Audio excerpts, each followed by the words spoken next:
Baik, selamat pagi untuk teman-teman yang ada di Indonesia dan selamat sore untuk teman-teman yang ada di Amerika. Selamat Sabat juga untuk yang di Indonesia dan selamat persiapan Sabat ya untuk yang di Amerika. Hari ini tanggal 24 Desember 2022 kita akan melanjutkan pembelajaran pembelajaran kita dalam buku Kabar Kesukaan. Dan seperti biasa sebelum kita mulaikan, kita berdoa dalam kita memulaikan di dalam doa. Mari kita berdoa. Bapa kami yang di surga, kembali lagi kami anak-anak-Mu datang ke hadirat-Mu.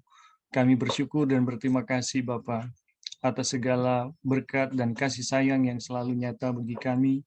Dan kami bersyukur pada saat ini memberi kami kesempatan untuk mempelajari akan pekabaran yang Tuhan rindukan kami mengerti. Dan terima kasih Bapa untuk menyediakan hati kami, membuka pikiran kami, membimbing kami dengan Roh-Mu yang kudus ke dalam seluruh kebenaran, sehingga kami boleh memahami kebenaran dan kebenaran yang akan memerdekakan kami dari dosa-dosa kami. Terima kasih Bapa untuk berkat-berkat Bible Study akan kami rasakan.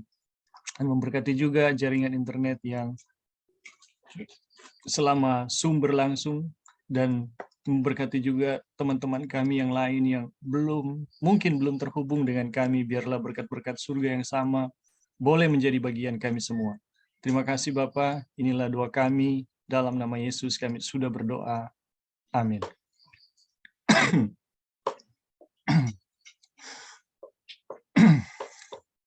Baik teman-teman, kita akan lanjutkan ya pembahasan kita dalam buku Kabar Kesukaan. Ini kita udah memasuki pasal yang kedua ya, pasal yang kedua atau ya bab yang kedua. Ini dengan judul Hidup oleh Iman Kristus adalah Kebenaran Injil. Wah, ini bagus sekali ya judulnya. Tapi sebelum lanjut kita akan mengulangi ya sedikit garis besar pelajaran yang kita telah pelajari dalam bab yang pertama atau pasal yang pertama, di mana kita tahu bersama bahwa Rasul Paulus di dalam menuliskan surat di Galatia pada pasal pertama, kita melihat dia menuliskan salam yang sangat singkat tapi berisikan segenap Injil. Dan bagaimana kita lihat ya, ketergesa-gesaan Paulus dalam menulis surat di Galatia langsung masuk kepada inti persoalan. Ini menunjukkan bagaimana situasi yang sedang terjadi itu betul-betul genting ya, begitu serius, sehingga Rasul Paulus istilahnya nggak basa-basi ya, nggak terlalu panjang intronya atau pendahuluannya. Dia langsung pada inti, dan intinya adalah bagaimana jemaat di Galatia sedang disesatkan oleh Injil yang lain atau Injil yang palsu. Dan ini yang menyebabkan ya satu kekhawatiran yang sangat besar dalam diri seorang Paulus ya.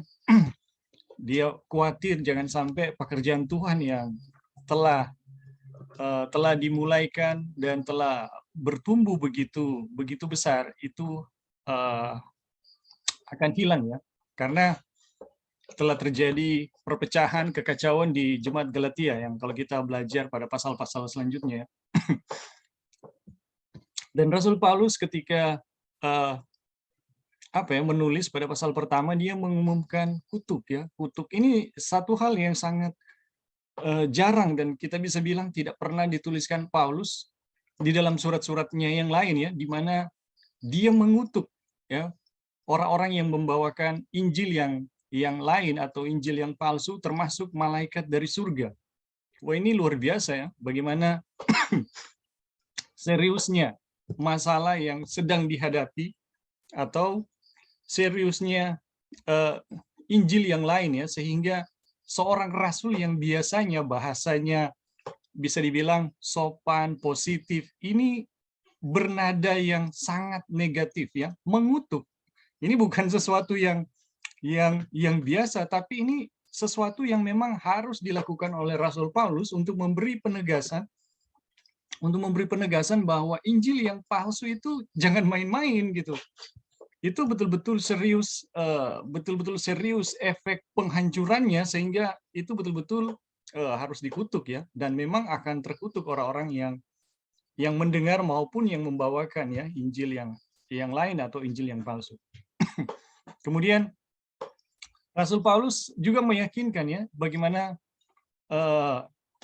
Injil yang dia bawakan itu betul-betul murni dari Tuhan ya, dan tanpa tanpa tanpa konfirmasi ya, tanpa dikonfirmasi oleh manusia atau tanpa diajar oleh manusia. Dan bagaimana Rasul Paulus menerima Injil itu dari satu pengalaman yang dia sementara menganiaya jemaat, kemudian dia berubah ya, dia berubah, dan itu adalah dasar dari mana kemampuannya untuk memberitakan Injil. Jadi pengalaman Paulus di dalam pertobatannya itu merupakan dasar dari bagaimana dia bisa memberitakan Injil. Kalau pengalaman itu tidak ada, ya otomatis Paulus tidak bisa ya. Sekalipun dia sangat menguasai Alkitab, tetapi pengalaman pertobatan itu adalah satu pengalaman di mana Yesus menyatakan dirinya, dan itulah yang menjadi dasar bagi Paulus untuk menyatakan Injil kepada orang lain atau kepada bangsa-bangsa yang lain. Dan ini menjadi prinsip ya buat kita dalam pemberitaan Injil. Selama Yesus masih bergumul dengan kita, maka tidak ada kemampuan untuk memberitakan Injil. Tetapi ketika Yesus menang dengan dosa-dosa kita, ya, selekas penyataan Yesus itu terjadi, selekas itu kita memiliki kemampuan untuk memberitakan Injil. Dan itu kita bisa lihat dalam pelajaran wanita di sumur Yakub ya. Dan Paulus ini menjadi seorang pengkhotbah yang luar biasa itu juga ya. Selain dari penyataan Yesus di dalam dirinya, kemampuannya di dalam memahami Alkitab itu memberi kontribusi ya, memberi tambahan, sehingga dia memiliki kemampuan untuk memberitakan Injil. Tetapi bagaimana dia bisa memberitakan Injil itu karena penyataan Yesus atau pertobatan di dalam dirinya. Dan sekilas ya tentang sejarah Paulus ini, kenapa Paulus harus memberi penekanan ya mengenai pengalamannya, bagaimana dia mengutuk ya, dan bagaimana keadaan dari jemaat di Galatia. Ini kita akan melihat, ini akan membawa pengertian kita untuk lebih memahami pasal yang kedua ya yang akan kita pelajari. Oke, kira-kira seperti itu ya garis besar dari pasal yang pertama yang sudah kita pelajari atau bab yang pertama. Kita sekarang akan lanjut ya pada bab yang kedua. Tapi ini masih pendahuluan ya, masih pendahuluan. Dan ini penting ya, kita akan pelajari pendahuluan dari bab yang kedua. Sebentar ya.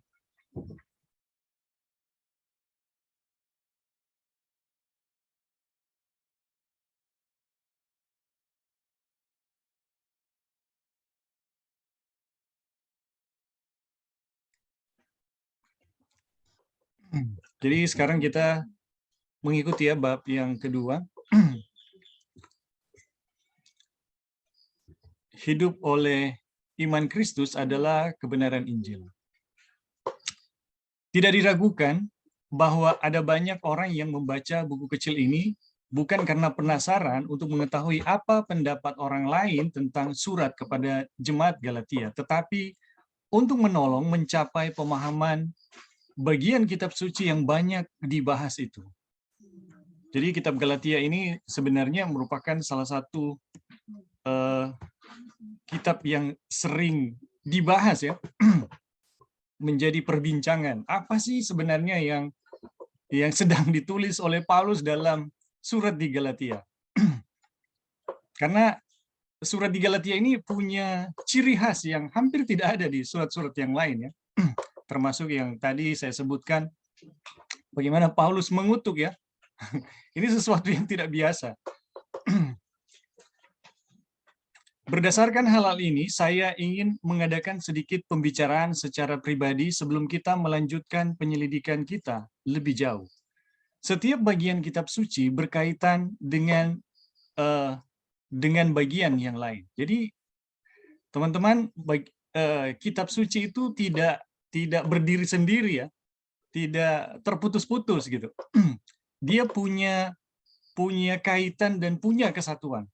Segera setelah kita mempelajari satu hal secara menyeluruh, menjadikan firman itu bagian dari diri kita sendiri, firman itu akan menyertai dan menolong kita dalam mencari lebih banyak pengetahuan kebenaran. Jadi, setelah kita mempelajari satu hal secara menyeluruh,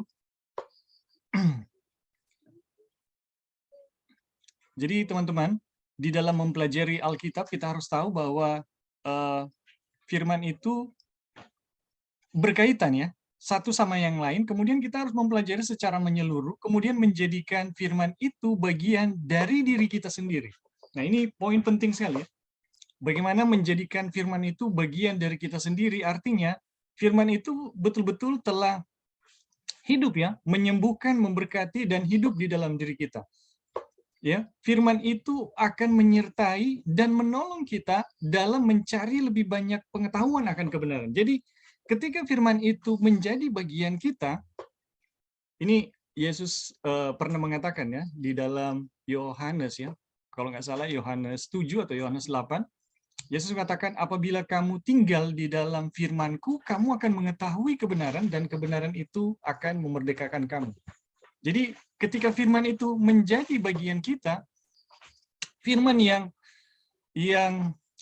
menjadi bagian kita itu akan menolong kita dalam mencari lebih banyak pengetahuan kebenaran.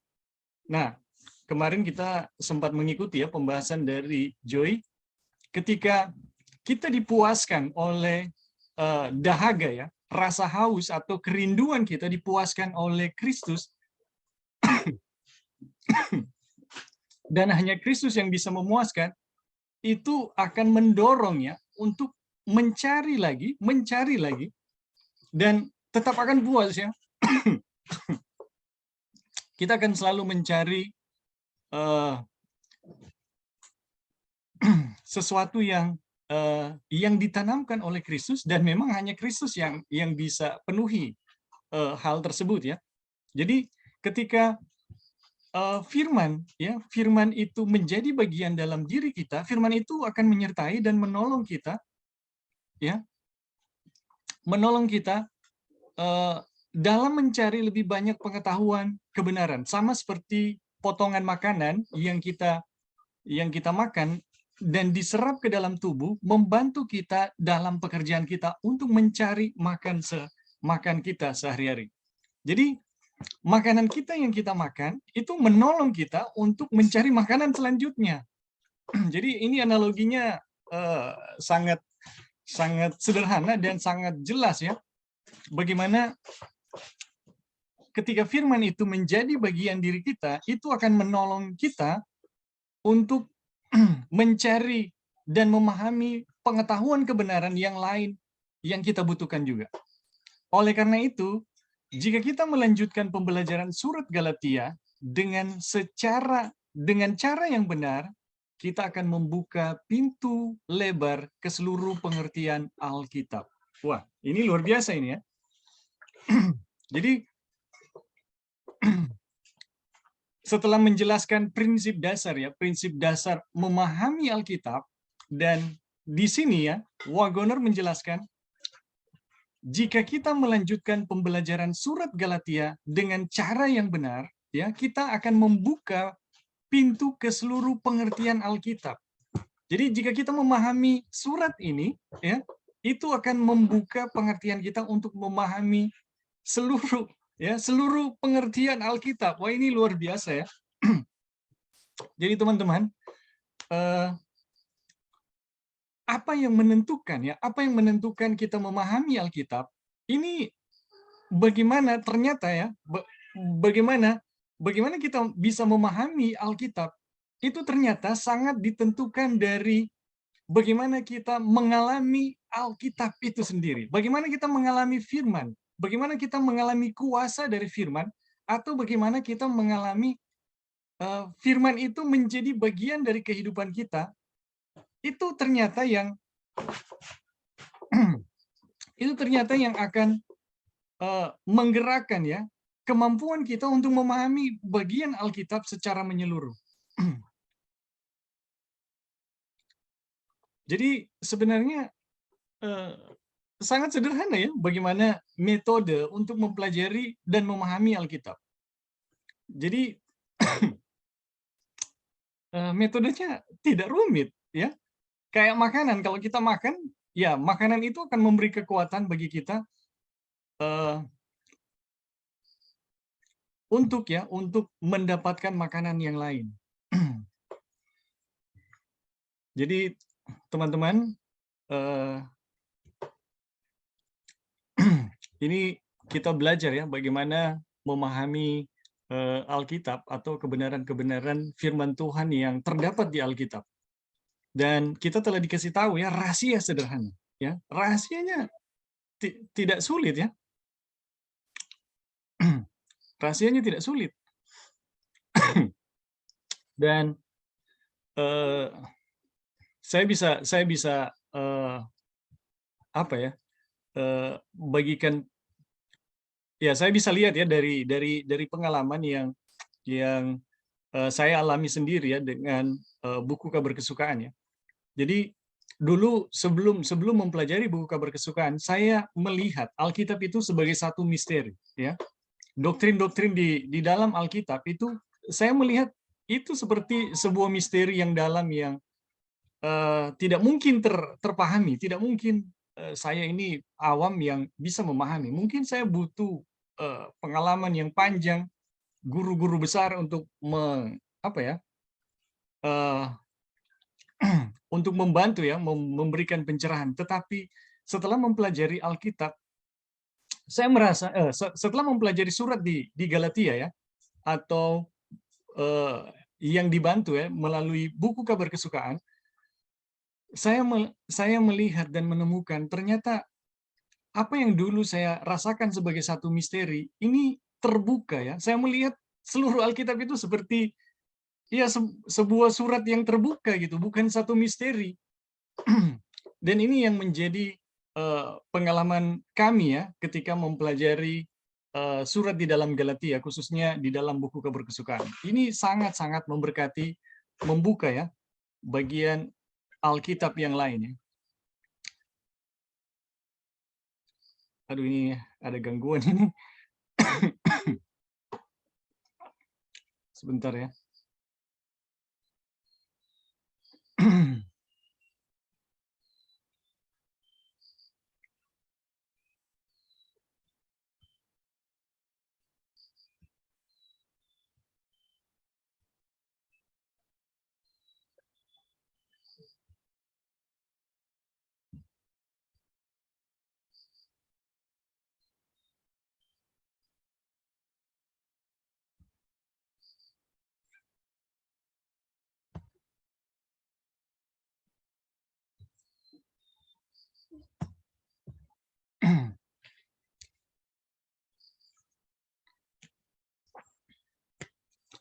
Ya.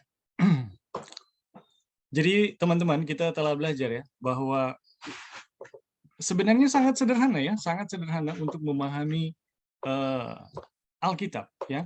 Dengan menjadikan firman itu bagian dari diri kita, itu akan menolong kita untuk memahami bagian firman Tuhan yang lain. Itu sangat sederhana ya.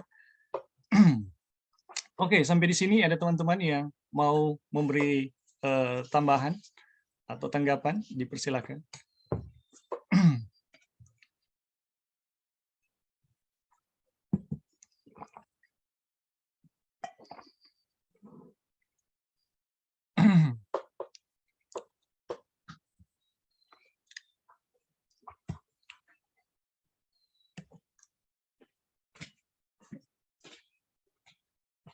Ya, kalau belum ada kita lanjut ya.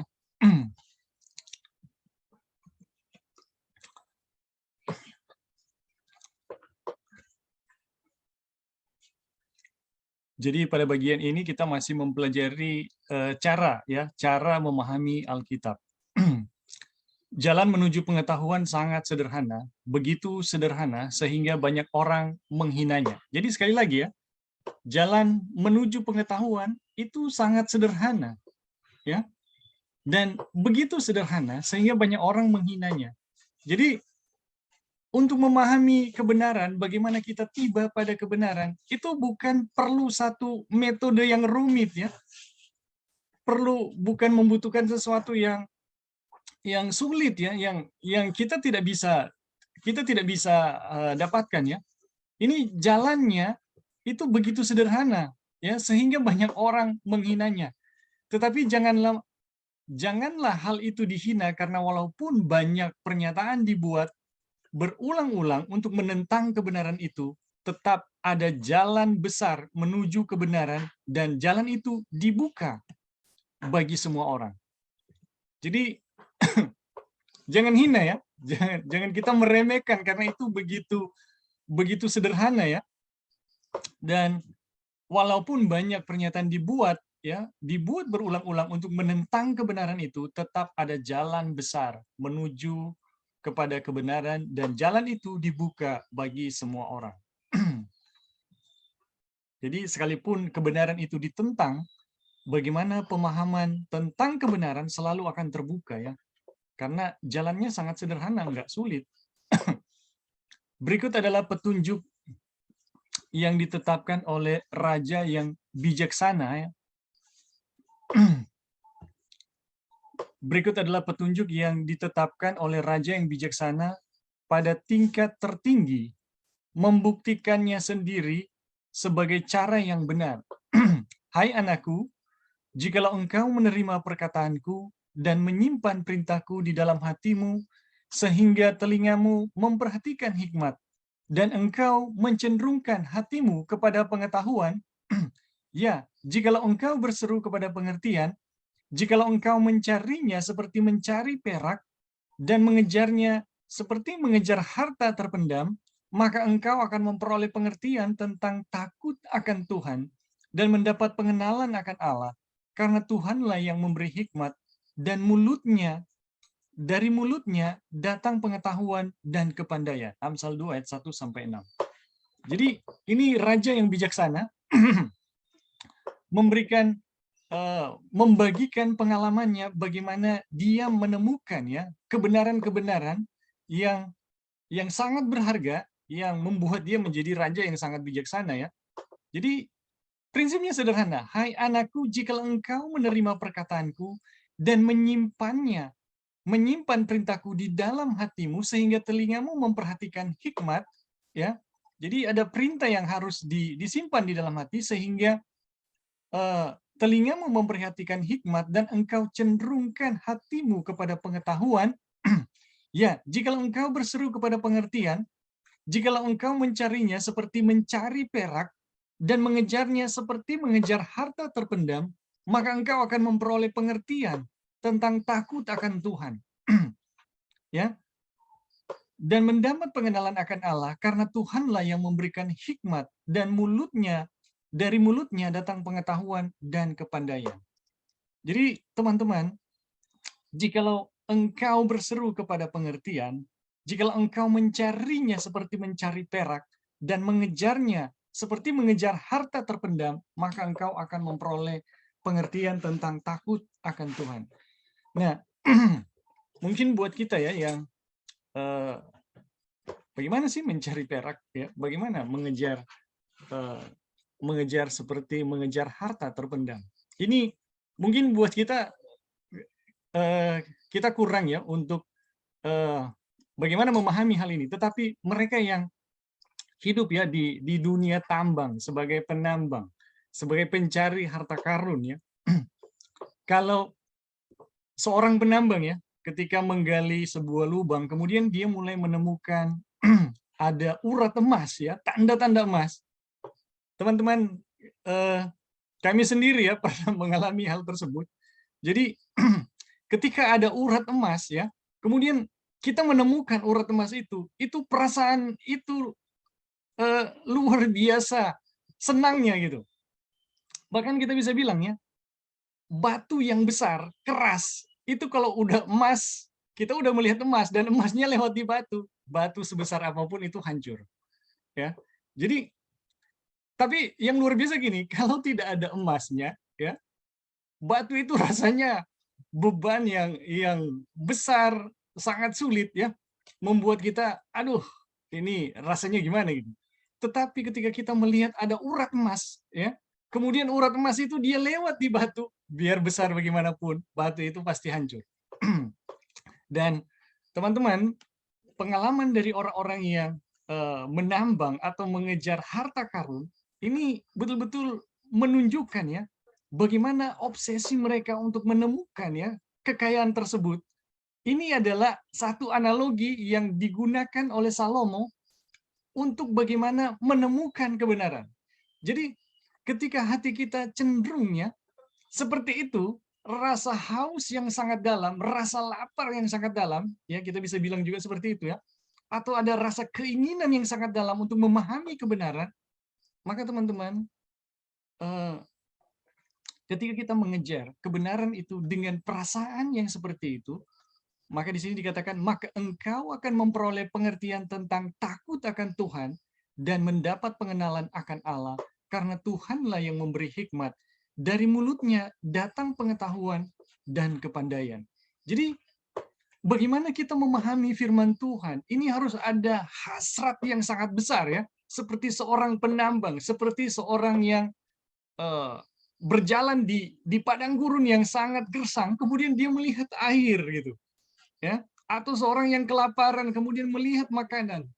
Ini adalah satu perasaan-perasaan yang dimana menunjukkan bahwa kita sangat membutuhkan ya, ketika ada satu perasaan yang sangat membutuhkan terhadap apa yang kita cari, maka teman-teman yang terjadi adalah apa yang kita cari itu akan sangat mudah untuk didapatkan. Dan inilah prinsip dasar atau iya, prinsip dasar untuk bagaimana menemukan kebenaran firman Tuhan ya. Ada desire yang sangat dalam. Kemudian kita lihat ya. Dalam mimpilah Tuhan menampakkan diri kepada Salomo dan berjanji untuk memberikan hikmat. Tetapi bukanlah dengan mimpi sia-sia hikmat itu datang. Salomo tidak tidur kemudian bangun untuk mendapati dirinya sebagai orang yang paling bijaksana yang pernah hidup. Jadi jangan pernah berpikir ya bahwa ketika Tuhan memberkati Salomo dengan hikmat, itu Salomo mimpi ya, dia tidur di malam hari dan bangun dan langsung jadi orang yang paling berhikmat. Ternyata bukan seperti itu ya. Salomo ya, dia sangat merindukan pengetahuan sehingga dia memang memimpikannya di malam hari, tetapi dia bekerja untuk memiliki pengetahuan itu di siang hari. Ini luar biasa ya. Jadi saking rindunya Salomo terhadap kebenaran-kebenaran yang dia cari ya, dia bermimpi dengan pengetahuan ya, dengan pengetahuan yang dia cari tersebut. Dan Salomo menemukan ya kebenaran-kebenaran itu, dan dia bekerja, ketika dia bangun, dia bekerja untuk memiliki pengetahuan itu di siang hari. Jadi Salomo tetap belajar, berusaha memahami, tetapi di dalam kerinduannya, yang sangat dalam terhadap pengetahuan, waktu dia tidur, ya, dia sampai bermimpi dengan dengan apa yang sedang dia cari. Dan teman-teman, berdasarkan ini bukan salah satu ya, banyak dari penemuan-penemuan besar ya, penemuan-penemuan besar di dunia pengetahuan,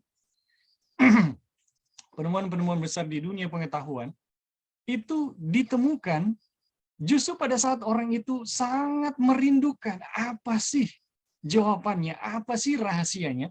Dan ketika mereka sangat merindukan, mereka tertidur, dan di dalam tidur mereka memimpikan jawabannya. Jadi ada banyak ya teman-teman, kalau kita mempelajari penemuan-penemuan besar yang terjadi di dunia ini, itu banyak sekali karena ilmuannya itu begitu merindukan, mereka tertidur dan di dalam tidur mereka menemukan ya menemukan jawaban dari apa yang sedang mereka cari. Jadi ini betul sekali ya. Jadi di ketika Salomo sangat merindukan pengetahuan itu, dia sampai tertidur dengan memimpikan pengetahuan itu di malam hari, dan dia bangun ya dan ketika dia bangun dia bekerja untuk menemukan pengetahuan tersebut, dan ini betul-betul terjadi ya kepada Salomo. Baru ayat yang sebelumnya di atas menceritakan pengalamannya ya. Ayat yang sebelumnya di atas yang tadi Amsal 2 ayat 1-6 itu adalah pengalamannya. Bagaimana dia merindukan pengetahuan itu seperti merindukan emas ya, seperti merindukan perak. Jadi kerinduan yang sangat dalam terhadap satu kebenaran itu yang akan membuat kita menemukan kebenaran-kebenaran itu menjadi sangat mudah. Hikmat dan pengetahuan mengenai segala sesuatu dapat ditemukan di dalam firman Tuhan. Dan jika kita ingin memahami firman Tuhan, kita harus mempelajarinya. Jadi firman Tuhan itu nggak bim salah bim ya. Tidak ada seorang pun di bumi yang bisa memberikan pengetahuan kepada kita. Jadi teman-teman sekali lagi ya, firman itu hanya datang secara pribadi dan tidak seorang pun di bumi yang bisa memberikan pengetahuannya kepada kita. Kemudian bagaimana dengan peran orang lain? Nah, peran orang lain mungkin membantu kita dengan pengalamannya sehingga kita tidak perlu waktu selama yang dipakai orang itu, ya. Jadi orang lain akan membantu kita. Orang lain bisa membantu kita, tetapi orang lain bukan yang memberikan, ya. Orang lain mungkin membantu kita dengan pengalamannya, sehingga kita tidak perlu waktu selama yang dipakai orang itu. Dia dapat mengarahkan kita bagaimana dan di mana untuk memulainya. Tetapi apapun yang benar-benar dimengerti, apapun yang benar-benar dimengerti seseorang, dia harus mendapatkannya sendiri. Jadi teman-teman, penemuan akan kebenaran itu merupakan satu pengalaman pribadi bersama pemberi kebenaran, ya, bersama Tuhan itu sendiri atau pemberi kebenaran. Jadi orang lain bisa bantu, tetapi orang lain bukan yang bisa menentukan ya sesuatu yang benar-benar dimengerti seseorang sebagai satu kebenaran itu harus didapatkan secara pribadi.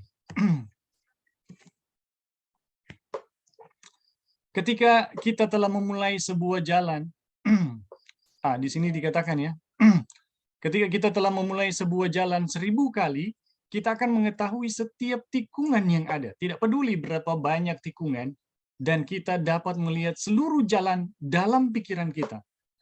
Jadi, ini sekali lagi ya, Wagoner memberi satu perumpamaan ya, bagaimana memahami kebenaran ya. Jadi, ini seperti kita berada di, anggaplah ya, sebuah kota, dan kita melalui kota itu ya, kita melalui kota itu sudah sering, dan saking seringnya ya, kita tidak perlu ya untuk dikasih tahu gimana modelnya. Itu jalan yang ada di kota tersebut itu sudah tergambar di dalam pikiran kita. Misalnya ya, kita yang dulu tinggal di Wanea ya, tinggal di di daerah Wanea, kita tahu persis lorong ini dia mau belok kemana, setelah itu dia mau belok kemana ya, dan ada apa di situ. Itu udah tergambar karena kita besarnya di situ ya, kita besarnya di situ, hidup di situ, berkali-kali jalan di situ. Jadi udah otomatis ketika kita melalui ya sebuah jalan dengan sendirinya ya, berkali-kali, maka dengan sendirinya itu akan muncul sebagai satu, tidak perlu dikasih tahu ya, itu udah tergambar di dalam pikiran ya. Jadi, dan kita dapat melihat seluruh jalan dalam pikiran kita. Jadi, setelah kita memikirkan sebagian dari kitab suci terus-menerus ya, kita akhirnya akan dapat melihat keseluruhannya dan setiap pernyataan terpisah di dalamnya dalam sekali pandang. Jadi teman-teman, ini setiap bagian dalam Alkitab yang terus-menerus ya. Jadi sekali lagi ya, jadi setelah kita memikirkan sebagian dari kitab suci terus-menerus, kita akhirnya akan dapat melihat keseluruhannya dan setiap pernyataan terpisah di dalamnya dalam sekali pandang. Jadi ketika Alkitab dipahami per bagian terus-menerus ya, dan kemudian kita melihat secara keseluruhannya ya, dan setiap pernyataan terpisah di dalamnya dalam sekali pandang, artinya Alkitab itu sudah tidak lagi dilihat sebagian-sebagian ya, karena kita udah melihat terus-menerus, kita hanya sekali pandang, kita bisa melihat secara keseluruhan Alkitab itu. Dan ketika kita dapat melakukannya, kita akan melihat sesuatu di dalamnya apa yang tidak dapat diterangkan oleh siapapun di dunia ini kepada kita. Wah, ini luar biasa ya. Ini metode sederhana sekali. Jadi metodenya adalah sebuah bentuk pengulangan, perhatikan perbagian ya, terus-menerus diulang-ulangi, dan ketika itu masuk di dalam pikiran kita ya, sebagai sesuatu yang sudah menjadi bagian kita, di sini dikatakan kita akan melihat sesuatu di dalamnya apa yang tidak dapat diterangkan oleh siapapun di dunia ini kepada kita. Aduh, ini luar biasa ya. Ini luar biasa.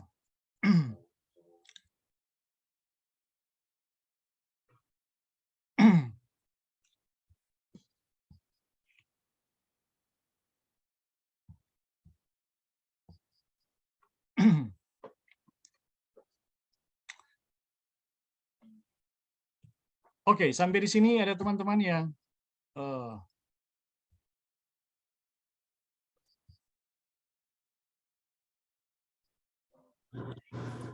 Halo, Bing.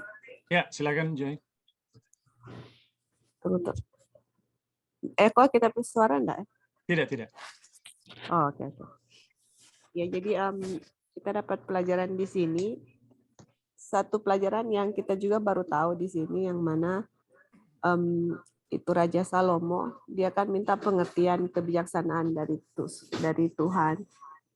Terus Tuhan berikan kepada dia. Nah, saya punya pikiran, waktu Tuhan berikan kepada dia, Tuhan hanya kasih gitu. Oke, ini karena kamu minta, saya kasih, kamu jadi bijaksana. Ternyata untuk dia pun mengerti akan kebijaksanaannya, atau dia punya pengertian akan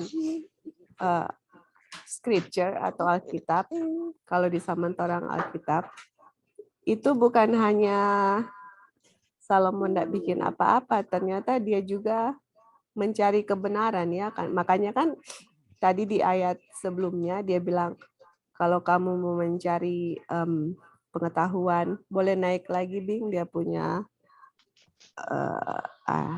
slide share screen.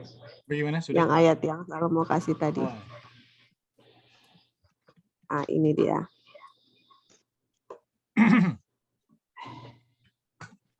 Ya, ini dia. Jadi waktu Tuhan berjanji kasih hikmat, itu Salomo bilang kalau kita menerima hikmat yang dia dapat dari Tuhan, itu bukan hanya dia mimpi terus bangun tiba-tiba ada. Ternyata enggak ya di sini. Ternyata dia bilang kalau kita berseru, kita mencarinya seperti perak, mengejarnya seperti harta terpendam, maka kita akan memperoleh pengertian, understanding ya. Dan Tuhan akan memberi kita wisdom atau kebijaksanaan atau hikmat. Jadi untuk mendapatkan hikmat itu nggak hanya diam-diam ternyata. Dan kalaupun mencari, bukan hanya kalau mendapatkan wisdom, kebijaksanaan atau hikmat, bukan hanya kalau Ellen White punya kata-kata itu, ada yang membaca dengan teliti, ada yang hanya baca sekilas, itu kita lupa apa dia punya bahasa Inggris begitu. Jadi mau baca Alkitab pun bukan hanya sekedar begitu saja, memang gali. Kalau mau cari hidden treasure kan atau harta terpendam, itu kan digali, bukan hanya di permukaan. Ini surface reader. Kalian punya istilah surface reader, hanya baca secara di atas, di permukaan. Jadi kalau mau cari harta karun itu kan harus digali. Jadi dikupas, dan kalau di bagian ini kita belajar bahwa pelajaran ini kita harus belajar secara keseluruhan buku Galatia. Kalau memang betul-betul mengerti ayat-ayat lain atau bagian-bagian lain di Alkitab, kita akan mengerti gitu. Jadi untuk mengerti itu kan bukan hanya hal yang baca segitu saja sambil lalu, sambil kita makan atau sambil kita minum atau lagi sambil bikin apa, tapi emang betul-betul belajar dan mengerti. Baru di situ akan memperoleh wisdom sama seperti Raja Salomo. Jadi itu sudah dikasih bagaimana wisdom itu bisa didapat dan bagaimana kita bisa mengerti. Jadi misalnya sekarang ya, lagi belajar mengenai buku Galati, kabar kesukaan, isu yang di situ kan Injil palsu dengan Injil yang benar. Nah, untuk kita betul-betul bisa mendapatkan bagaimana atau apa Injil palsu, apa Injil yang benar, itu harus digali seperti harta karun. Nggak bisa hanya baca begitu. Atau bagaimana kita bisa mengerti Injil yang benar itu kalau hanya surface reader atau hanya baca sepintas saja. Itu harus digali seperti harta karun, harus benar-benar mempelajari buku Galati, baru akan menemukan gitu. Kalau kita hanya belajar hanya sepintas saja tidak menemukannya. Makanya di buku kabar kesukaan ini memang betul-betul ya, kalau kalian lihat dari bab 1 dan kita sekarang belajar, itu ayat demi ayat dikupas dan dikasih pengertiannya apa sampai kita bisa melihat perbedaan antara Injil yang benar dengan Injil yang palsu.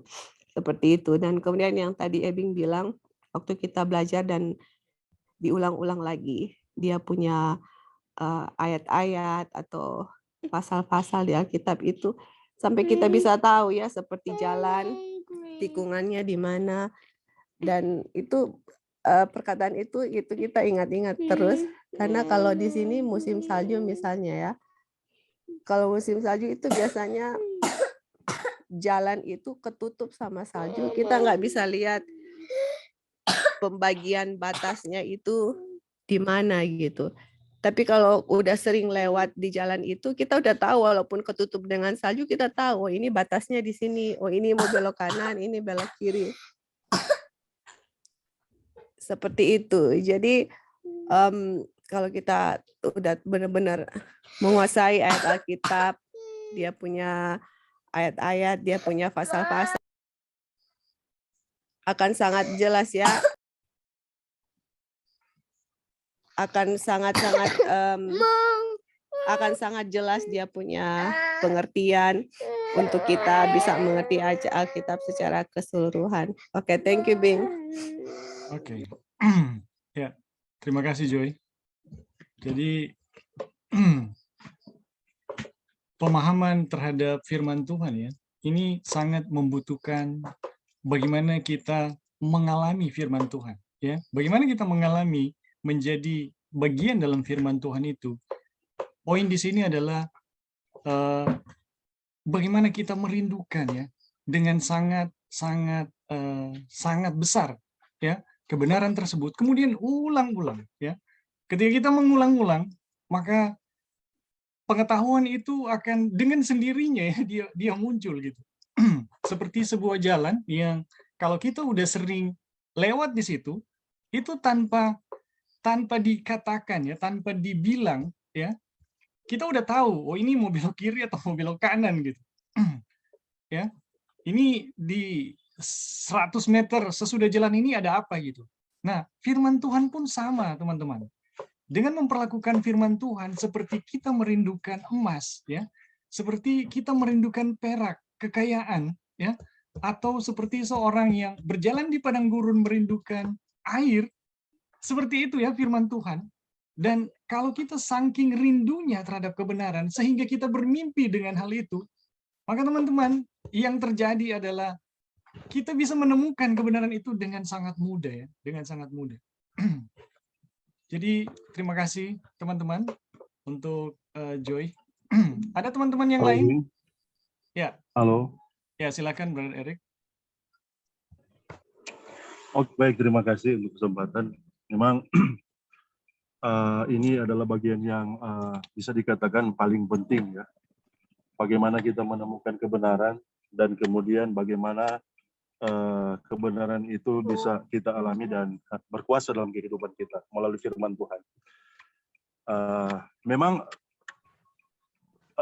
mempelajari firman Tuhan itu adalah prinsipnya sama ya. Prinsipnya sama, yaitu pembelajaran. Torang sama dengan waktu torang menempuh pendidikan ketika masih SD, kemudian masuk jenjang SMP, SMA sampai ke jenjang kuliah. Ketika kita bisa berpikir ya, kita tidak mungkin kita akan masuk jenjang selanjutnya kalau kita tidak memiliki ya cukup pengetahuan di jenjang yang sebelumnya. Nah, mungkin orang akan langsung pergi untuk masuk di jenjang kuliah ya atau pendidikan tinggi. Kalau kita tidak melalui sekolah dasar ataupun SMP ataupun SMA seperti itu ya. Dan tidak mungkin kita akan mempelajari firman Tuhan itu kalau kita tahu baca seperti itu. Kita bersyukur bahwa dulu guru-guru kita waktu di tingkat SD itu mengajar kita bagaimana melafalkan huruf, mengajar kita bagaimana kemudian membentuk huruf itu dalam satu kata, kemudian bagaimana kata-kata itu dibentuk dalam satu kalimat, dan kita memahami bagaimana kita boleh mengerti lewat proses itu. Dan ini seperti juga mempelajari firman Tuhan. Kita harus mengalami apa yang dinamakan dengan proses pembelajaran. Dan memang itu Tuhan karuniakan ya. Dari satu bagian kepada bagian yang lain dalam proses itu, sehingga akan membentuk pengertian kita sehubungan dengan kebenaran firman Tuhan itu sendiri. Dan kita dalam mempelajari firman Tuhan juga itu seperti itu. Sekarang orang sudah tahu membaca, kemudian kita membaca firman Tuhan itu dan kita memberikan banyak waktu di sana, kita kemudian memberikan banyak waktu per ayat, bahkan per kata, dan kemudian kita memperoleh pengertian untuk memahami bagian Alkitab secara keseluruhan. Tapi memang ada juga hikmat yang Tuhan sediakan bagi saudara dan saya dalam mempelajari firman Tuhan. Sehingga kita tidak akan memahami Alkitab itu di permukaan, seperti itu ya, di permukaan. Memang kita bersyukur saudara-saudara bahwa kita memiliki para pendahulu ya, para pionir yang telah lebih dahulu mempelajari Alkitab dengan begitu mendalam, dan kemudian teladan yang mereka berikan bagi kita untuk mempelajari atau menemukan kebenaran dari firman Tuhan, bagaimana memperolehnya di dalam kedalaman, bukan hanya permukaan. Dan memang prinsip yang pertama yang kita lihat adalah ketika seorang William Miller dia menemukan apa yang dinamakan dengan terang nubuatan 2300 petang dan pagi. Bagaimana dia hanyalah seorang tentara, bukan memiliki latar belakang teologis atau pendidikan teologis. Kemudian pada akhirnya dia menemukan kebenaran yang menjadi prinsip dasar kita di atas dasar ini, di atas dasar nubuatan 2300 petang dan pagi, karena dari nubuatan itu gereja kita muncul.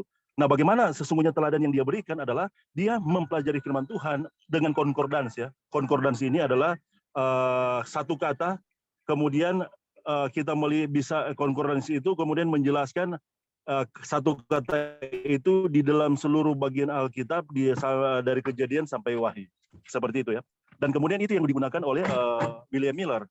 Bagaimana dia menemukan ya prinsip kebenaran nubuatan 2300 petang dan pagi itu melalui dia menggunakan konkordans ya. Jadi ketika dia mempelajari bagian-bagian Alkitab, satu kata yang dia temukan di bagian itu kemudian dia bandingkan dengan seluruh bagian dalam Alkitab, maka pada akhirnya dia menemukan ya secara utuh Kita bisa gunakan kata itu secara utuh. Kebenaran apa kebenaran yang dimaksudkan dari satu bagian ayat yang dijelaskan dalam ayat itu yang dijelaskan dari seluruh bagian firman Tuhan itu sendiri. Dan itu yang apa ya, yang ditinggalkan. Kemudian ada juga bagian pembelajaran firman Tuhan yang ditinggalkan oleh para pionir ya. Bagaimana kita boleh membandingkan ya tadi yang membandingkan di bagian-bagian firman Tuhan yang lain. Kemudian bagaimana kita boleh mempelajari dalam konteks ya, konteks pembelajaran apa maksud dari ayat itu yang dijelaskan oleh penjelasan sebelumnya dan sesudahnya. Dan itu kita juga menerima warisan yang diberikan oleh para pendahulu kita sehubungan dengan bagaimana kita boleh mempelajari firman Tuhan. Kemudian bagaimana kita juga bisa dapat mengeksplor dengan lebih dalam ya untuk mempelajari Alkitab itu dalam konteks dari bahasa aslinya itu sendiri. Dan Tuhan memberikan itu ya, hikmat itu Tuhan berikan, Tuhan tinggalkan. Kita tidak dibiarkan hanya mempelajari Alkitab itu sesuai dengan tahapan pertama ketika kita bisa mempelajari Alkitab itu sendiri. Tapi sekarang itu banyak sekali yang bisa dieksplor ya. Kita bersyukur bahwa ada banyak sekali software yang diberikan, kemudian itu bisa memperkaya kita untuk kita boleh mempelajari Alkitab itu dari sudut pandang konteks tata bahasanya atau studi katanya. Itu ada semua, saudara-saudara. Kalau di HP kita itu di Android ada banyak sekali ya software yang berhubungan dengan penjelasan tata bahasa atau konteks tata bahasa. Kita bersyukur, saudara-saudara, itu bisa kita kuasai, itu kita bisa pelajari. Dan kita bersyukur mereka yang telah lebih dahulu mempelajari itu dengan kerinduan yang sangat mendalam seperti mencari harta terpendam, itu mereka temukan. Dan itu mereka berikan bagi kita, saudara-saudara. Mereka berikan bagi kita dan kemudian itu kita bisa miliki dan kemudian itu bisa menjadi hikmat bagi kita dalam kita menggali, mempelajari Alkitab dengan lebih mendalam dan kemudian kita akan memiliki pemahaman seperti yang dimiliki oleh para pendahulu. John dan Wajono juga seperti itu ya. Mereka adalah seorang pendeta.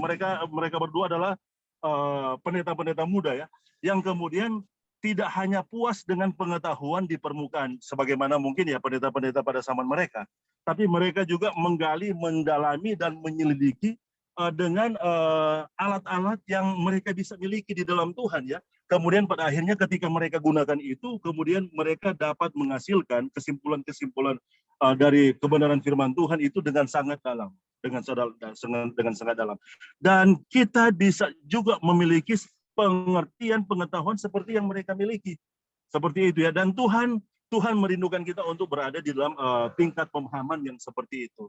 Jadi memang kita tidak akan puas hanya mempelajari, membaca Alkitab itu sebatas permukaannya saja. Dan kita bersyukur bahwa sekarang ada begitu banyak alat-alat yang kita bisa gunakan, yang Tuhan karuniakan, dan itu dapat membuat kita bijaksana ya, atau berhikmat dari sudut pandang kebenaran firman Tuhan. Dan ketika kita memiliki itu, yang pertama ya, kita tidak akan diombang-ambingkan dengan angin pengajaran sehubungan dengan kebenaran firman Tuhan. Sebagaimana yang dijelaskan tadi oleh Joy ya, bahwa kita tidak akan ditipu dengan Injil yang lain, Injil yang palsu ya, atau kebenaran-kebenaran yang mengaku kebenaran tapi sebenarnya bukan kebenaran. Oleh karena apa, saudara? Oleh karena kita kuat ya, kita teguh di dalam dasar pemahaman kebenaran firman Tuhan yang kita peroleh secara mendalam.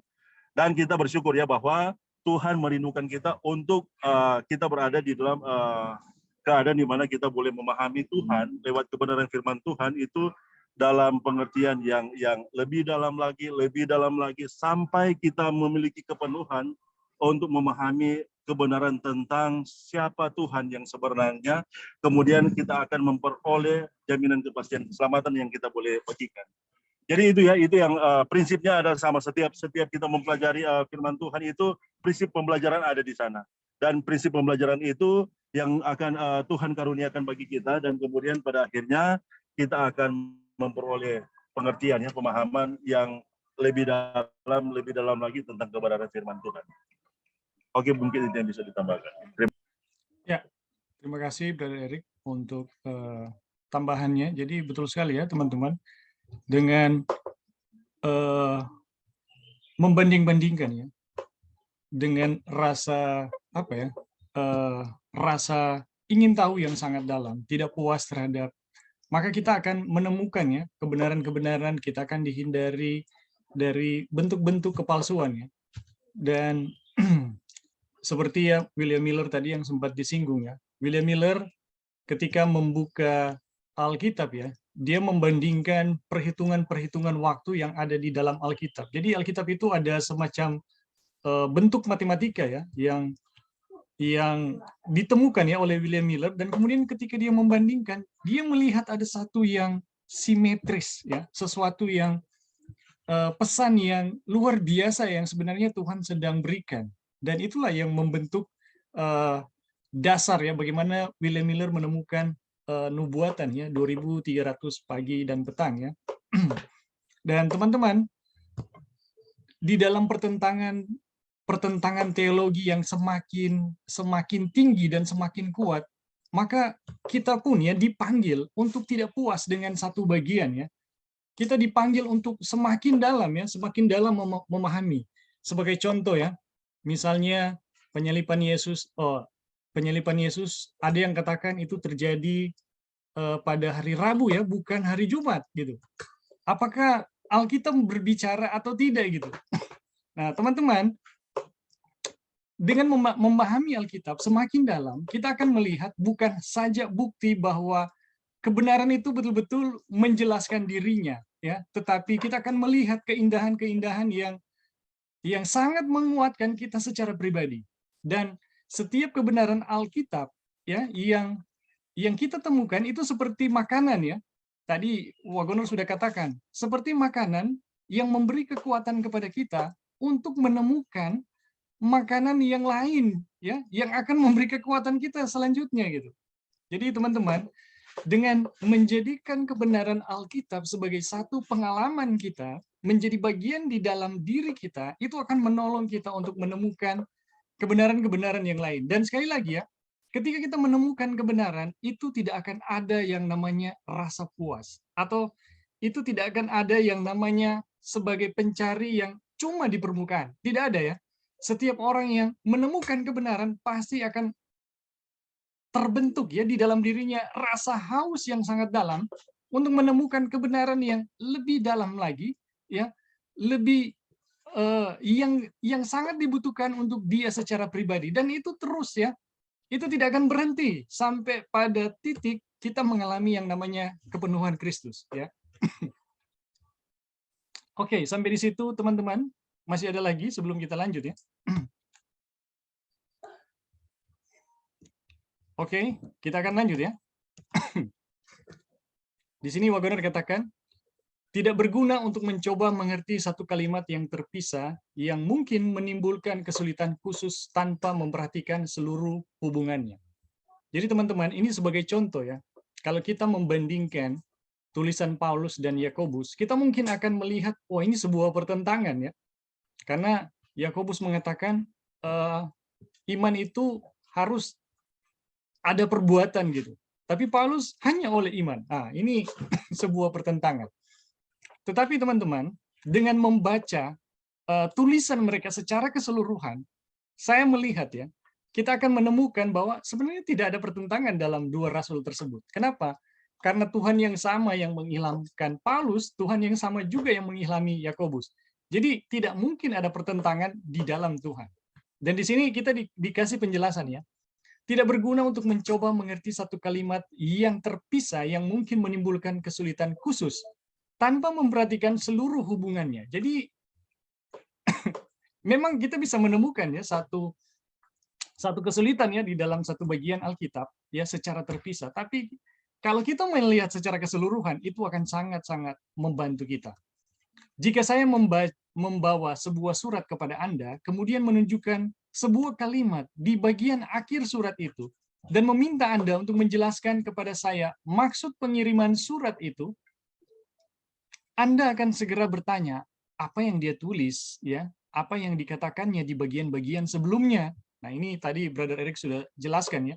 Jika saya menjawab bahwa saya tidak ingin Anda mengetahui pokok pembicaraan surat itu, ya, jika saya menjawab bahwa saya tidak ingin Anda mengetahui pokok pembicaraan surat itu dan tidak mengizinkan Anda membaca dari awal Anda akan berkata, kalau begitu saya tidak dapat membantu Anda. Jadi ini contoh yang sangat sederhana ya. Kita diminta untuk memahami sebuah surat tapi tanpa membaca keseluruhan ya, atau awal kronologi sampai akhir gitu dari surat tersebut. Ini sesuatu yang tidak masuk akal ya. Tetapi jika saya menyerahkan surat itu ke tangan Anda, meminta Anda untuk membantu saya memahami kalimat yang sulit itu, Anda akan segera membaca surat itu dengan hati-hati dari awal, memastikan bahwa Anda memahami semua yang Anda baca. Kemudian, dengan mengerti dan mengingat semua bagian yang telah ditulis, Anda akan berusaha untuk mengerti kalimat yang sulit itu. Ya, dengan cara yang bijaksana seperti inilah kita harus menguraikan Alkitab. Jadi, teman-teman, apa yang nampaknya sebagai satu kesulitan ya, kalau kita mencoba ya untuk memahami alur ya, bagian dari awal sampai keseluruhan ya, bagi perbagian dan kemudian secara keseluruhan, maka ini yang akan membuat kita ya, memberikan kita kebijaksanaan untuk menguraikan atau memahami Alkitab.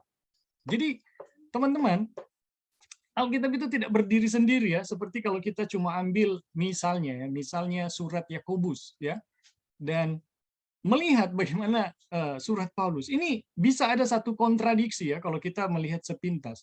Tapi kalau kita memahami secara keseluruhan ya, ini tidak ada gitu. Ini tidak ada. Dan kita juga bisa temukan ya di dalam tulisan-tulisan Ellen White, ada banyak kutipan yang kalau sepintas ini kontradiksi. Tetapi sebenarnya kalau kita membaca secara keseluruhan dari awal, memperhatikan perbagian, kemudian melihat secara keseluruhan, kita akan temukan, teman-teman, tidak ada tulisan Ellen White yang bertentangan. Begitu juga ya, misalnya dengan ada yang menjelaskan bahwa doktrin itu pemeliharaan hari Sabat itu harus berdasarkan bulan ya. Ini pemahaman-pemahaman yang muncul karena kita melihat Alkitab itu hanya sebagai satu bagian atau memahami Alkitab itu secara terpisah-pisah. Tapi kalau kita memahami Alkitab secara menyeluruh, maka kita tidak akan menemukan itu, teman-teman. Pemahaman-pemahaman misalnya tentang Godhead, lunar Sabat, ini sebenarnya adalah satu pemahaman-pemahaman yang terpisah gitu.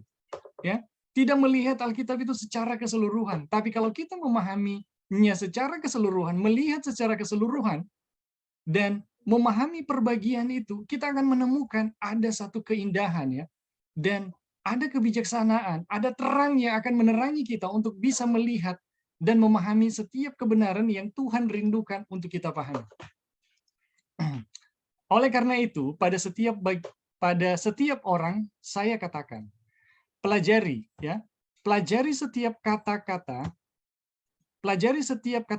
dalam satu ayat, baca ulang-ulang, dan setiap kali Anda mulai mempelajari satu bagian yang baru, kembalilah ke awal dan ulangi kembali semua yang telah Anda pelajari. Ya, ini adalah metode yang agung dan menghasilkan hasil yang besar. Jadi, bagaimana kita memahami Alkitab ya? Itu di sini dikatakan ya, pelajari setiap kata-kata di dalam satu ayat, cermati setiap kata. Ya, karena kecenderungan setiap orang dalam mempelajari Alkitab itu dipengaruhi dengan latar belakang ya, Tetapi dengan memahami apa adanya setiap kata di dalam Alkitab ya, dan mengulang-ulangi, maka teman-teman, yang terjadi adalah ketika setiap kali kita mulai mempelajari satu bagian baru, kemudian kembali dari awal, ulangi semua yang telah dipelajari, ini yang akan membantu kita untuk memahami kebenaran Alkitab. Dan di sini Wagoner katakan, ini adalah metode yang agung dan akan menghasilkan hasil yang sangat besar. Jadi, teman-teman,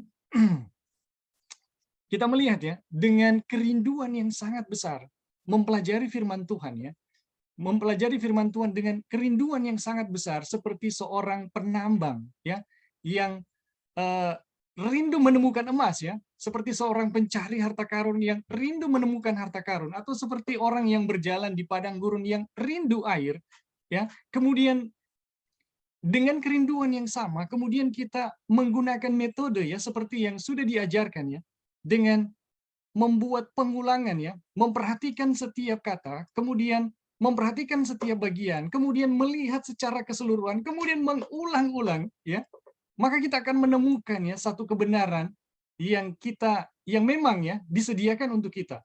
Dan Wagner katakan ini adalah metode agung yang menghasilkan hasil yang besar.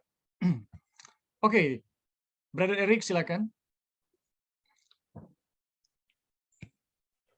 Oke, baik, Bing. Terima kasih dan juga teman-teman terima kasih untuk kesempatan.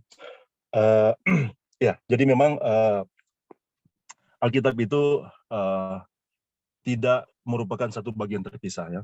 Alkitab itu adalah penjelasannya secara keseluruhan.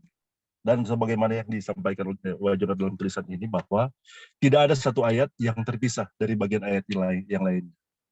Bahwa setiap ayat yang membangun Alkitab itu sendiri itu memiliki keterkaitannya.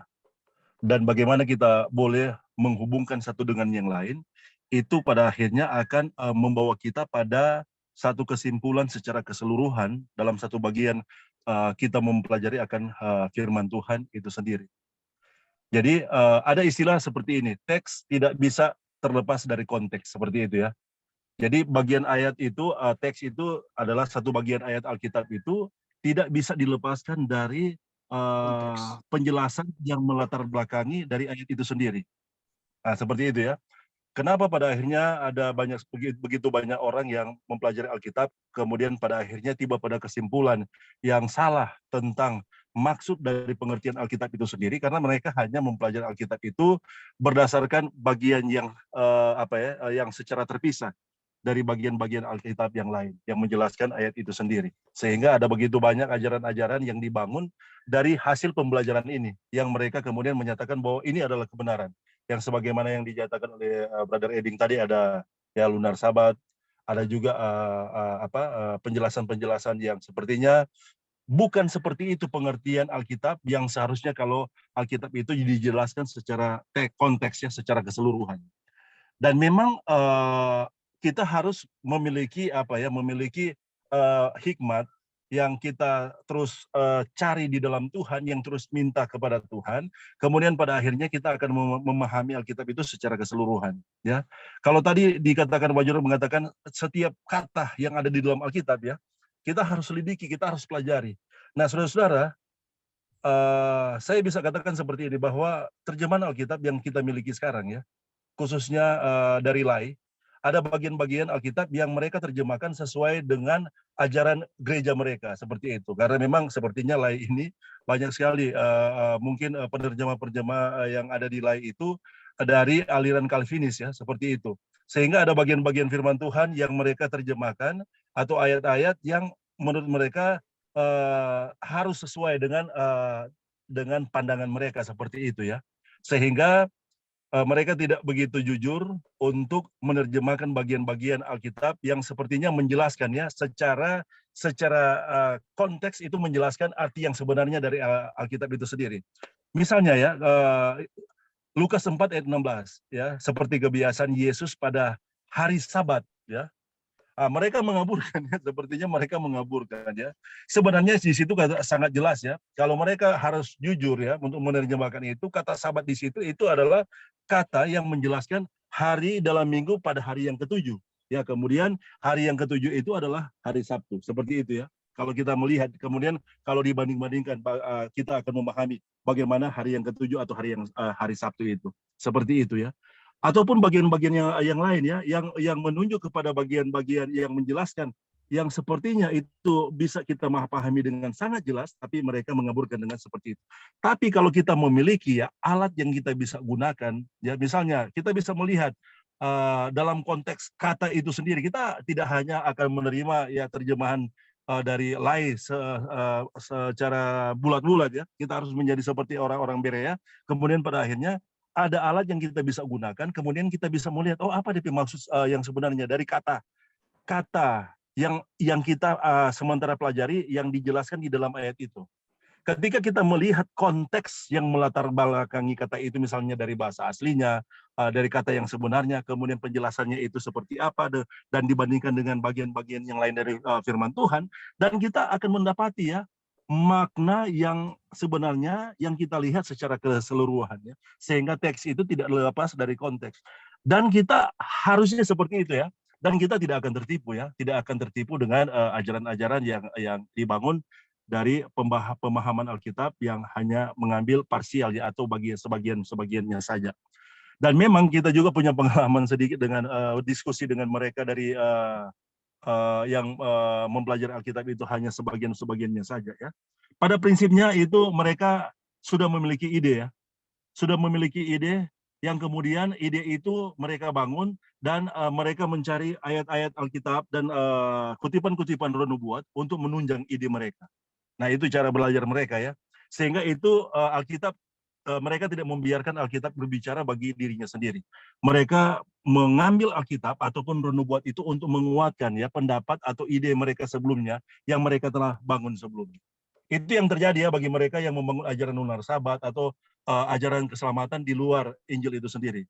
Nah, kita melihat seperti itu. Sehingga kalau kita menguasai ya, teks tidak bisa lepas dari konteks ya, latar belakang sejarahnya, latar belakang kata atau tata bahasa dari ayat itu, kemudian penjelasan sebelum dan sesudahnya, kemudian penjelasan secara keseluruhan dari bagian yang dijelaskan dari ayat itu, ya ketika kita menguasai alat-alat itu, kita akan melihat dengan tepat kebenaran itu, dan mereka yang mengajarkan kebenaran yang tidak menjelaskan secara keseluruhan, kita bisa menentukan bahwa itu adalah ajaran yang keliru ya, yang tidak sebenarnya yang tidak dimaksudkan oleh Alkitab sehubungan dengan bagian penjelasan dari Alkitab itu sendiri. Karena mereka coba memaksakannya, cara belajar mereka coba memaksakan, mengintimidasi, kemudian bahkan bisa dikatakan memperkosa bagian-bagian Alkitab untuk diambil secara sebagiannya saja untuk menunjang pendapat atau ide mereka. Dan kita bersyukur ya bahwa sekali lagi orang bukan hanya menerima kebenaran yang diberikan oleh para pionir, khususnya dari Jones dan Wajoner sehubungan dengan terang pekabaran malaikat yang ketiga atau Kristus dan kebenarannya ya, tapi mereka juga meninggalkan bagaimana kita boleh menemukan kebenaran itu. Dan sekarang saudara-saudara banyak sekali alat-alat yang kita bisa gunakan. Kalau di HP Android itu ya ada MySword ya, ada juga tools-tools yang lain yang kita bisa ambil kemudian dari bahasa aslinya, kemudian kita bisa menjelaskan itu secara konteks. Oh, ini konteks DP maksud, itu bisa diterjemahkan, kita bisa menggunakan kamus ataupun kita bisa menggunakan Alkitab yang menjelaskan bagaimana sesungguhnya dalam konteks sejarahnya, bagaimana situasi pada waktu itu. Itu semua sekarang tidak itu ya, itu bisa kita temukan secara gratis malahan. Dan itu Tuhan sediakan untuk saudara dan saya dari mereka yang sebelumnya yang telah dengan begitu mendalam mempelajari firman Tuhan dan menggunakan alat-alat yang benar ya untuk kita boleh miliki dan kemudian kita bisa gunakan untuk mempelajari Alkitab itu sendiri. Kita bisa melihat ya, bayangkan bahwa Jones dan Wajoner pada waktu itu mereka hanya memiliki tools atau alat yang terbatas. Tapi ketika mereka menggunakan itu oleh hikmat yang Tuhan karuniakan, oleh alat yang Tuhan karuniakan itu, mereka bisa memperoleh, menyimpulkan hasil-hasil kebenaran yang mereka pelajari dari Alkitab itu sendiri. Orang sekarang saudara-saudara ada banyak sekali yang kita bisa explore ya. Banyak sekali yang kita bisa explore. Ada Interlinear Bible ya, yang dia dari bahasa asli, kemudian dia diterjemahkan ke bahasa Inggris, dan kita bisa melihat ya dalam konteksnya secara keseluruhan. Ada semua sekarang saudara-saudara. Dan kita bersyukur kita bisa memegang itu dalam satu tangan ya. Di HP Android kita itu bisa kita miliki semuanya itu. Dan itu semua adalah bagian dari bagaimana kerinduan Tuhan, sehingga kita boleh mempelajari Alkitab dan memahami Alkitab itu secara keseluruhan. Jadi sekali lagi ya, istilah itu teks atau ayat itu tidak bisa terlepas dari konteks, dan itulah seharusnya kita bagaimana kita mempelajari firman Tuhan itu sehingga kita akan memahami Alkitab itu secara keseluruhan. Oke, Wing, terima kasih untuk kesempatan. Ya. Terima kasih untuk Brother Eric atas tambahannya. Jadi betul sekali ya teman-teman. Tuhan telah menyediakan fasilitas buat kita yang membuat ya bagaimana kita mempelajari firman itu menjadi sangat mudah ya. Dan teman-teman, dengan kerangka berpikir ya, kerangka berpikir yang benar, kita dengan fasilitas-fasilitas tersebut, kita akan menemukan kebenaran itu sangat-sangat indah ya. Dan kita bisa ya melihat kalau ada satu penyimpangan ya, kita akan dengan mudah untuk melihat, oh ini menyimpang ya. Sebagai contoh ya, misalnya tentang lunar sabat ya, yang sangat memperhatikan bagaimana waktu pemeliharaan hari Sabat ya. Ini teman-teman, sebenarnya upacara-upacara di dalam Alkitab ditujukan untuk memahami mengenai siapa Kristus dan bagaimana kita mengalami penebusan di dalam Kristus. Tetapi yang luar biasa, oleh ajaran lunar Sabat, bagaimana mereka menjadikan upacara-upacara ini sebagai satu jalan keselamatan ya. Dan ini betul-betul sesuatu yang sangat-sangat menyimpang ya. Dengan Injil yang kita miliki ya, dengan selengkap fasilitas yang Tuhan telah sediakan, kita akan sangat mudah untuk memahami Alkitab dan kita sangat mudah untuk melihat, oh ini salah gitu, oh ini betul gitu. Oke teman-teman, terima kasih untuk tambahannya. Apa masih ada lagi sebelum kita lanjut ya? Ini tinggal penjelasan ulang ya. Halo Bing. Ya, silakan Joy. Ya, kalau kita lihat ini kan Wagner lagi berbicara mengenai bagaimana mempelajari Alkitab. Kita rasa juga dengan metode yang sama kita bisa mempelajari roh nubuat, karena kita juga pernah terjebak dalam satu Injil yang palsu ya, atau ajaran-ajaran yang sesat, yang mana itu hanya menggunakan kutipan-kutipan roh nubuat, hanya sepotong-sepotong begitu gitu. Tapi setelah kita pelajari sendiri, itu kutipan roh nubuat itu kalau dibaca secara seluruhnya, dia punya tulisan yang Ellen White tulis, terus kenapa dia tulis seperti itu? Ternyata nggak seperti itu tuh maksud dan tujuan penulisannya, dan kalau baca secara keseluruhannya akan keluar jalur sekali dan orang hanya memakai kutipan-kutipan sepotong-potong untuk membangun satu doktrin mereka sendiri gitu. Jadi entah Alkitab dengan roh nubuat, kalau kita mempelajari dengan cara yang sama yang sudah diberikan oleh Wagner secara keseluruhan dan diulang-ulang, kemudian seperti Salomo meminta dari Tuhan, pasti akan mendapatkan kebenaran yang sesungguhnya, dan kita bisa melihat akan dan bisa langsung melihat ya, ini ajaran ini benar atau enggak, seperti itu. Oke, itu aja Bing, thank you. Ya, terima kasih Joy. Jadi betul sekali ya. Hal yang sama juga ini berlaku untuk roh nubuat ya. Dan kita temukan ya, ada banyak yang membangun ya ajaran-ajaran yang kita bisa bilang palsu atau sesat. Itu sama ya, karena mereka sudah punya ide mempelajari satu bagian Alkitab yang cocok untuk mereka, kemudian meneguhkan ide tersebut ya, seperti yang Brother Eric tadi sudah sampaikan ya. Sebagai contoh ya teman-teman, misalnya di dalam tulisan Ellen White katakan gereja bukan General Conference bukan lagi suara Allah. Nah, ini orang-orang yang menemukan kutipan ini, nah ini General Conference bukan suara Allah nih. Padahal ini ada dalam satu konteks teman-teman. General Conference lagi rapat ya, di satu tempat ya, di satu tempat di mana hari pertama Ellen White katakan seperti itu. Hari kedua pun masih sama. Tetapi di hari terakhir rapat tersebut, Ellen White katakan Tuhan telah hadir bersama-sama dengan kita. Tuhan senang dengan rapat kita. Ini bagaimana teman-teman? Ya, bayangkan kita hanya mengambil bagian awal dari satu konteks ya, dari satu konteks terpisah dengan bagian yang lain. Ini betul-betul sesuatu yang ya seperti bahasa Brother Eric tadi ya, memperkosa kebenaran ya. Ini sesuatu yang tidak benar gitu. Dan ini kebanyakan yang menjadi modus penyesatan ya. Hanya mengambil satu bagian yang cocok Bahkan ada yang cuma satu kalimat ya, cocok ya, ini cocok, dan itu yang mereka gunakan untuk mendukung. Dan teman-teman, kita akan sangat terhindar dengan masalah-masalah tersebut jika kita melihat Alkitab secara keseluruhan, kemudian mencermati setiap kata, setiap bagian, kemudian melihat secara keseluruhan kembali, mengulang-ulangi.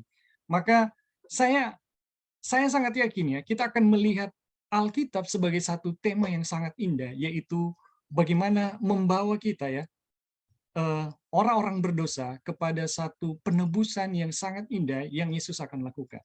Jadi Alkitab itu betul-betul diberikan untuk kebutuhan dasar kita, yaitu penebusannya.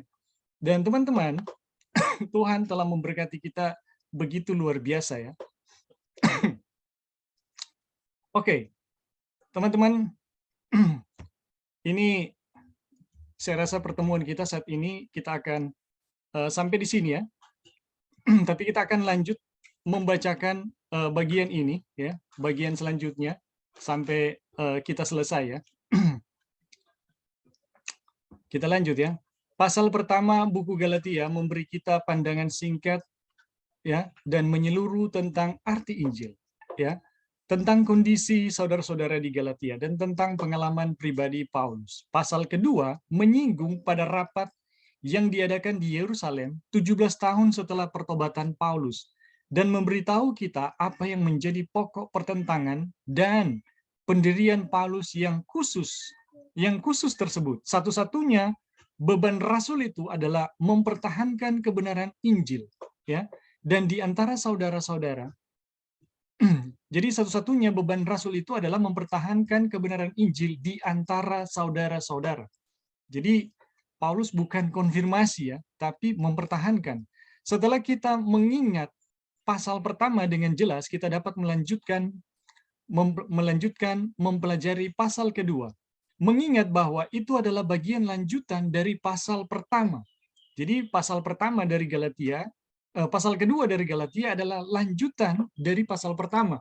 Jadi teman-teman, kita harus pahami betul-betul apa yang menjadi latar belakangnya di pasal pertama. Dan kemudian ini adalah ayat-ayat ya di dalam pasal kedua.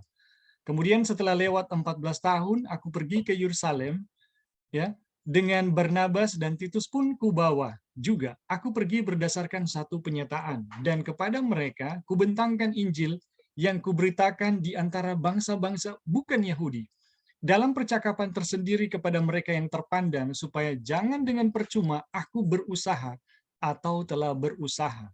Tetapi kendati pun Titus yang bersama-sama dengan aku adalah seorang Yunani, namun tidak dipaksa untuk menyunatkan dirinya.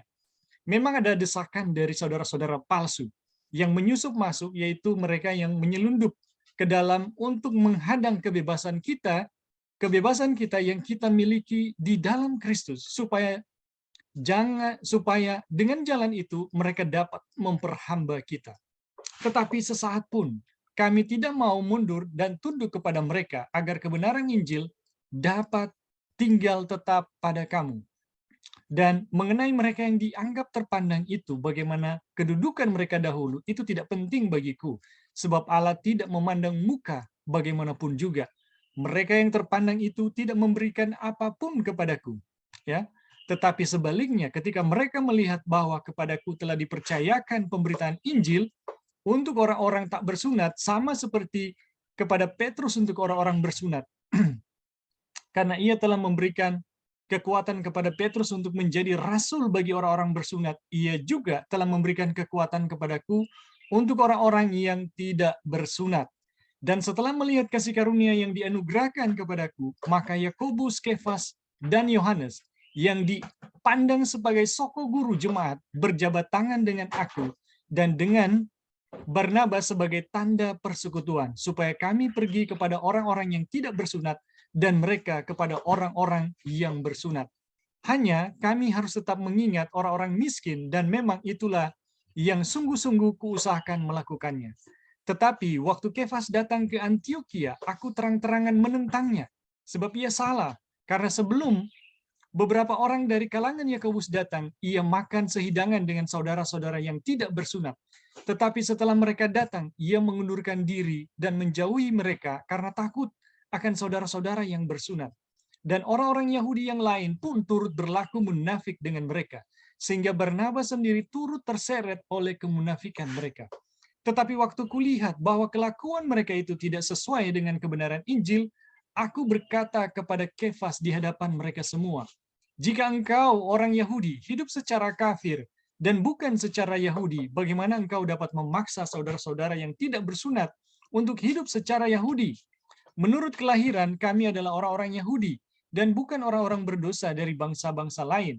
Kamu tahu bahwa tidak seorang pun yang dibenarkan karena melakukan hukum Taurat, tetapi hanya oleh karena iman dalam Kristus Yesus. Sebab itu kami pun telah percaya kepada Kristus supaya kami dibenarkan karena iman dalam Kristus dan bukan oleh karena melakukan hukum Taurat. Sebab tidak seorang pun yang dibenarkan oleh karena melakukan hukum Taurat. Tetapi jika kami sendiri, sementara kami berusaha dibenarkan dalam Kristus, didapati adalah orang-orang berdosa, apakah itu berarti bahwa Kristus adalah pelayan dosa? Sekali-kali tidak. Karena jikalau aku membangun kembali apa yang telah kurombak, aku menyatakan diriku sebagai pelanggar hukum Taurat. Sebab melalui hukum Taurat, aku telah mati untuk hukum Taurat supaya aku hidup untuk Allah. Aku telah disalibkan dengan Kristus, namun aku hidup.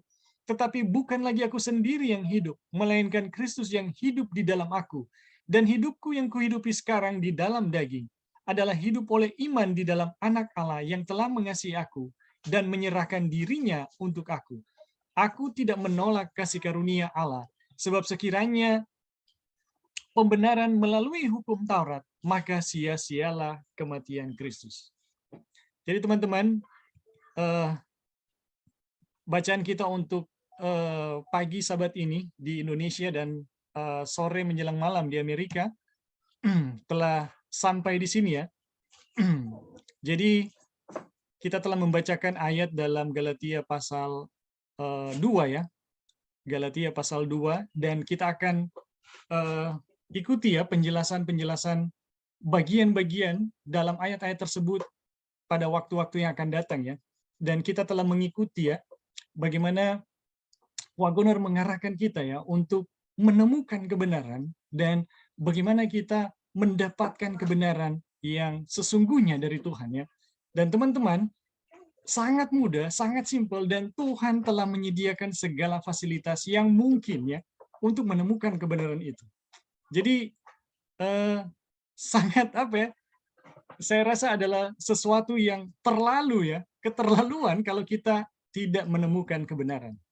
Jadi teman-teman, pembelajaran kita pada saat ini sampai di sini dulu.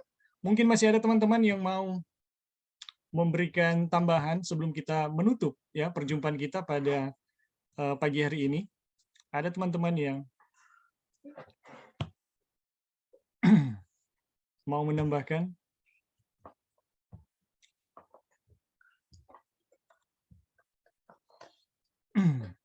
Oke, kalau sudah tidak ada, perjumpaan kita sampai di sini. Jadi terima kasih teman-teman untuk kehadiran dan interaksinya ya. Tanggapan-tanggapan tambahannya. Terima kasih. Tuhan memberkati kita.